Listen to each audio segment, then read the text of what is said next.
Seguro que si digo El cuento de la criada, a todo el mundo le viene a la cabeza la famosísima serie de televisión, ¿verdad? Ha sido todo un fenómeno. Pero hoy vamos a ir al origen, a la novela que lo empezó todo, para entender por qué esa historia original sigue siendo tan brutalmente poderosa y relevante, incluso décadas después. Y es que, claro, detrás de esa serie tan aclamada hay una base literaria que lo es todo. La rompedora novela que Margaret Atwood publicó allá por 1985. Hoy vamos a meternos de lleno a explorar por qué este libro se ha ganado a pulso ser un clásico fundamental de la literatura distópica. Bien, esta va a ser nuestra hoja de ruta. Empezaremos viendo esa conexión entre la serie y el libro, para luego sumergirnos de cabeza en la novela original. Exploraremos ese mundo aterrador que es Gilead, conoceremos de cerca la vida de su protagonista, hablaremos un poco de la mente que lo creó todo, y al final veremos por qué su mensaje sobre la resistencia la convierte en un clásico inmortal. Venga, empezamos. Para entender de verdad la serie, primero hay que irse al libro. Y es que toda esa historia que nos ha mantenido en vilo en pantalla tiene sus raíces en una obra literaria escrita muchísimo antes, una que, además, resultó ser increíblemente profética. 1985. A ver, detengámonos un segundo en esa fecha. En plena era de avances del feminismo va Atwood y se imagina una involución, pero una involución radical.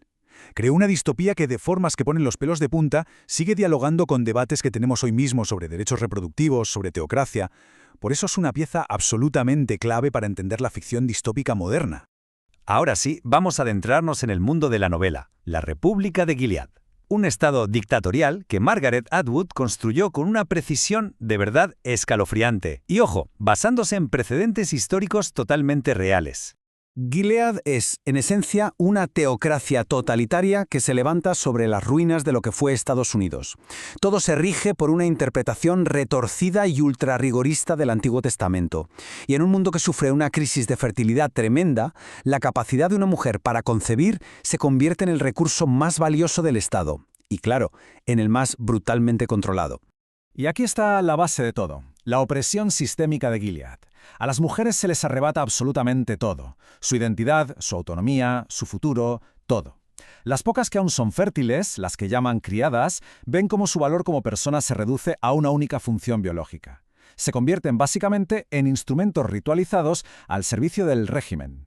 El punto álgido de esta deshumanización es lo que llaman la ceremonia.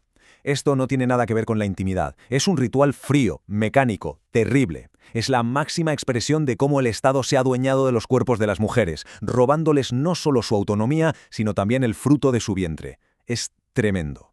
Vale, ahora vamos a centrarnos en el corazón de la historia, en la protagonista, Defred, y en su lucha diaria por simplemente no desaparecer, por no ser borrada por este sistema tan opresivo. La vida de Defred es de una monotonía aplastante, un ciclo sin fin de esperas y rituales vacíos de significado.